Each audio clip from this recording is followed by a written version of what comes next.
Hi, I'm Jake Hawks, and I make wine for my family's winery, Hawks. I'm here today to talk about a project called Carpenter that I started with my wife, Laura Carpenter Hawks, in 2012. Carpenter is primarily Pinot Noir. We made Pinot from a handful of vineyards back in 2012, and we settled on a single vineyard in the Petaluma Gap and Sonoma Coast appellation. That vineyard, I gotta say, the thing I love about it is first of all where it's situated. It's closer to the head of the San Pablo Bay than it actually is to the Pacific Ocean, even though it's called Sonoma Coast.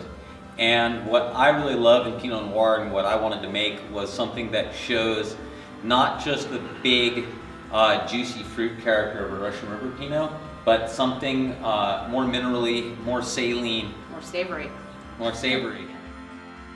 The way that we make the wine really keeps the focus on the place. So by that we mean we're picking the wine when it's ripe enough but not too ripe, that you lose the little nuances of flavor and aroma, and we're not putting it in any new oak and we're not fining it. It's a fairly hands-off winemaking process because we believe that Pinot Noir is a delicate grape and should be gently treated and is at its best when it really shows the place from where it came from.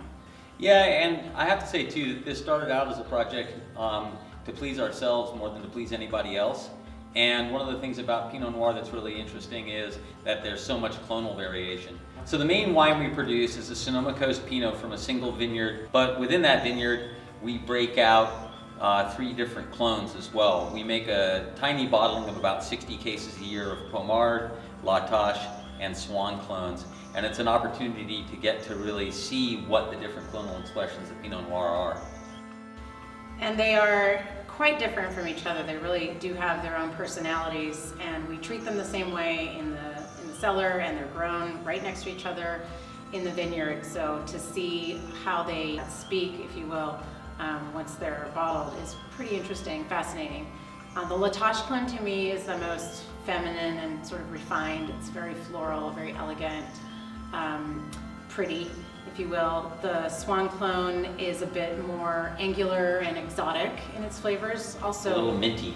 A little minty, yes. Great red fruit, super aromatic. And then the Pommard clone, to me anyway, is a little bit more of a meaty clone and has a bit more velvety character and more spice, and it's just a broader, bigger expression of the Pinot. From a consumer standpoint, it's a unique opportunity to try 3 clones of Pinot Noir on their own, and then to see how those play together in the Sonoma Coast blend. It makes for a really fun tasting. Thanks for your time, y'all. Happy drinking.